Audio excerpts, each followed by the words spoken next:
Do you even know? Do you actually know how to identify what the cause of loss is? I know it sounds simple, but it isn't.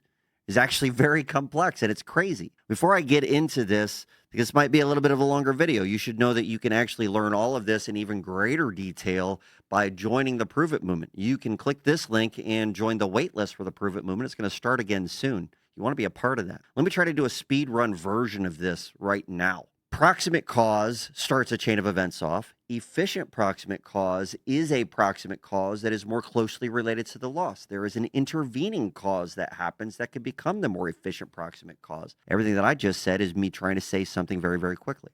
So let me slow it down just a little bit. When a event occurs, it starts a chain of events off. And that in that chain of events, everything that happens in that chain of events is a direct cause of that. You could say direct physical loss, which is a loss that was directly caused by this chain of events. Even if it has been a period of time, it might have been directly caused by this. Then there is an efficient proximate cause because somewhere along that line, a new event may have occurred that is also a part of that loss, but it is more efficiently related to it. It is closer in time or in space to the actual loss. I'll give you an example. If a roof is really old and it's been aging over a period of years, roof was installed, it's been aging over a period of years, and now because of its age, a small hailstorm with small hail comes through and is able to cause some damage. Hail that would not normally be able to cause damage. The hailstorm comes in, that's an intervening cause of loss, drops some hail, and now hail damage has occurred. But the hail damage would not have occurred if not but for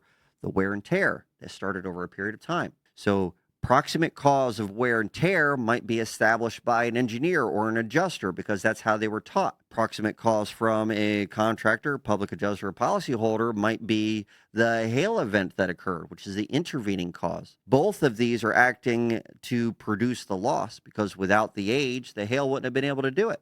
So they're both a contributing factor. So what is the efficient proximate cause? Efficient one is the one that more closely relates to the loss, which would have to be that hail event. Does that make sense? So the efficient proximate cause is the one that occurs soonest after that. Now you could say that the hail damage would never have occurred if not but for the hail event.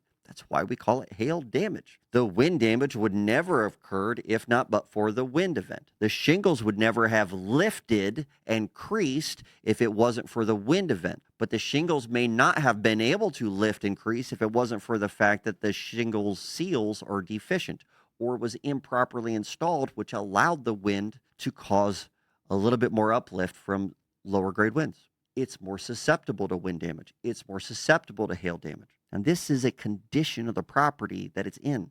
After a roof is installed, even if it's installed improperly, yeah, that was an event. But over a period of 10 years and it's not leaking, that's the condition it's in. And the policyholder is paying premiums to cover that for a loss caused by a covered peril in the condition that it's in. So even though they might say that's not hail damage, that's wear and tear, and they're really identifying that original proximate cause that started the original chain of events off, that intervening cause becomes the true proximate cause, the true efficient, the primary cause of loss that really matters. But you need to be able to describe those differences.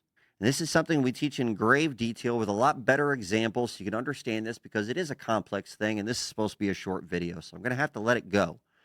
But join the Prove It movement, understand how these things all work together as a whole so that you could be successful.